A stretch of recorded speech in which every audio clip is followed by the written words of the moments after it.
Good morning बेटा। आज हम चैप्टर रीड आउट करेंगे centre state relation. Centre state relation में हम देखेंगे कि union list, state list, concrete list, residuary powers क्या होती हैं। ठीक है, तो क्या कैसे इनके रिलेशंस होते हैं।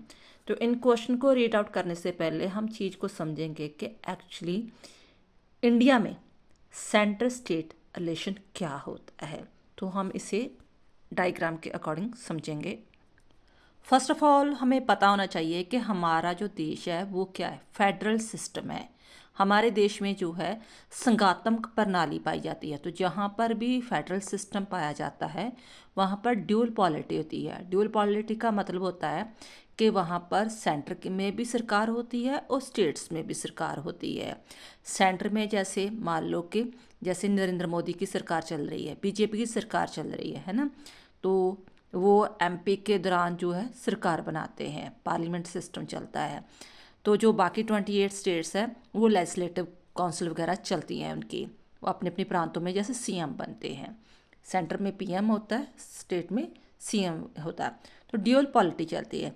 तो अब कुछ चीज़ें जो सेंटर चलाता है पूरे देश में, रूल रेगुलेशन बनाता है, कुछ चीज़ें अपने बिहाफ पर स्टेट्स अपने प्रांतों के लिए काम करता है। जैसे पंजाब, हरियाणा, केरला, मध्य प्रदेश कह लो, वो अपने अपने प्रांतों में अकॉर्डिंग काम करते हैं। तो उस चीज़ का वर्णन जो है, डिस्क्राइब है, हमारे कॉन्स्टिट्यूशन में किया गया है।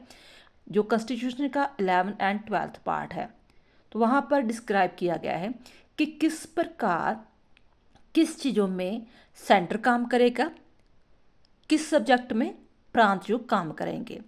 इसको जो है सेंटर स्टेट रिलेशन को 3 चीज़ों में डिवाइड किया है। लेजिस्लेटिव रिलेशन क्या होगा सेंटर स्टेट का, एडमिनिस्ट्रेटिव रिलेशन क्या होगा, फाइनेंशियल रिलेशंस क्या होंगे। ठीक है, लेजिस्लेटिव जैसे आपको पता है कि जो भी कानून बनाता है, ठीक है, इसको भी आगे 3 चीज़ों में डिवाइड किया है जो हम इस चैप्टर में रीड आउट करेंगे। लेजिस्लेटिव को आगे 3 चीज़ों में डिवाइड किया है, union list, state list, concrete list. इसका मतलब ये है कि यूनियन लिस्ट में कौन कौन से सब्जेक्ट्स आएंगे जिससे रिलेटेड जो है पार्लियामेंट सिस्टम में, पार्लियामेंट हमारी देश की है, वो कानून बनाएगी। यानी कि बीजेपी या नरेंद्र मोदी जो है उनकी सरकार कानून बनाएगी। तो वो मेंशन किए हैं हमारी कॉन्स्टिट्यूशन में, डिस्क्राइब किया है। जैसे यहाँ पर मैंने 2 एग्जांपल दिए, डिफेंस हो गया, करेंसी हो गई, फॉरेन रिलेशंस हो गए। ठीक है, जो पूरे देश को अफेक्ट करते हैं, उससे रिलेटेड जो कानून है वो कौन बनाएगी, यूनियन लिस्ट यानी कि सेंट्रल गवर्नमेंट कानून बनाएगी। 62 जो है सब्जेक्ट्स जो है वो स्टेट के आते हैं, जिसमें एजुकेशन हो गया, हर प्रांत की अपनी अपनी एजुकेशन सिस्टम वगैरह है, फॉरेस्ट हो गया, मेडिसिन वगैरह, टैक्स वगैरह हो गए। ऐसी जो छोटे छोटे प्रांत से रिलेटेड वगैरह चीज़ें हैं वो स्टेट लिस्ट में आएंगे। और जो इन दोनों में नहीं आ रहे वो कंक्रीट लिस्ट में आ जाते हैं। ठीक है, तो वो उसमें 47 विषय दिए गए हैं।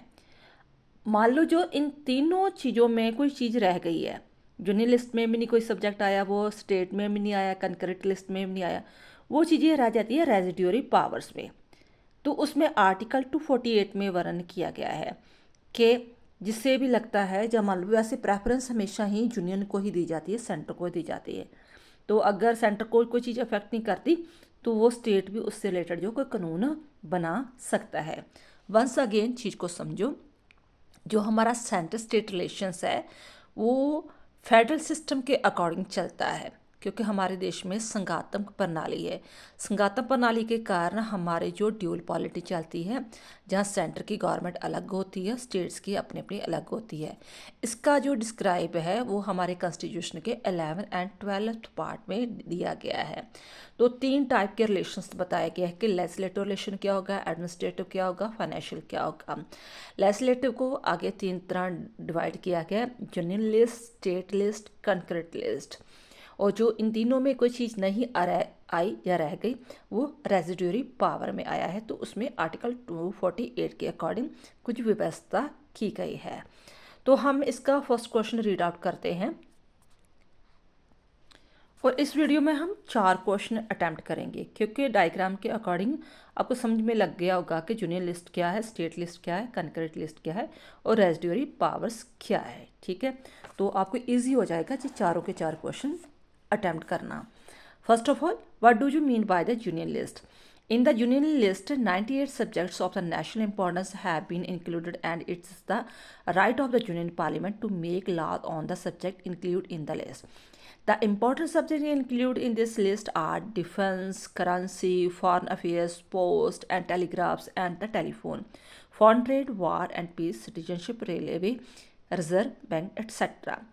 जो यूनियन लिस्ट में 98 सब्जेक्ट्स आते हैं जो यूनियन पार्लियामेंट ही उससे रिलेटेड कानून बनाती है। तो इसमें जो है सब्जेक्ट कौन से आते हैं? डिफेंस हो गया, करेंसी, फॉरेन अफेयर्स, ऐसे सब्जेक्ट्स आते हैं जो पूरे देश को अफेक्ट करते हैं। दूसरा क्वेश्चन हमारा आ रहा है, what do you mean by the state list? The state list includes 62 subjects of the local importance, and it is the right of the state legislature to make law on the subject included in the list.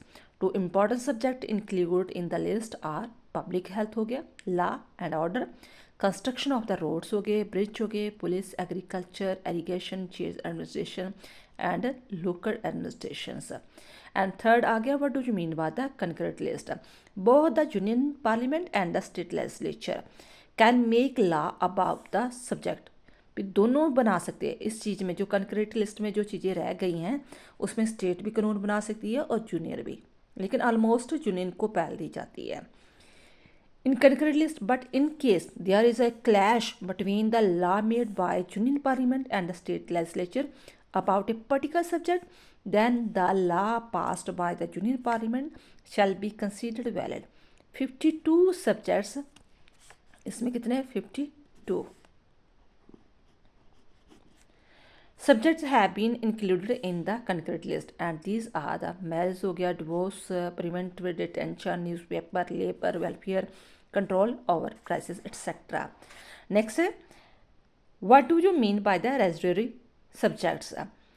Residual subjects are those which are not included in any list. ना तो वह concurrent list में है, ना state list में है, ना union list में है। ठीक है, according to the constitution such subjects have been given to the, किसे दिए गए हैं?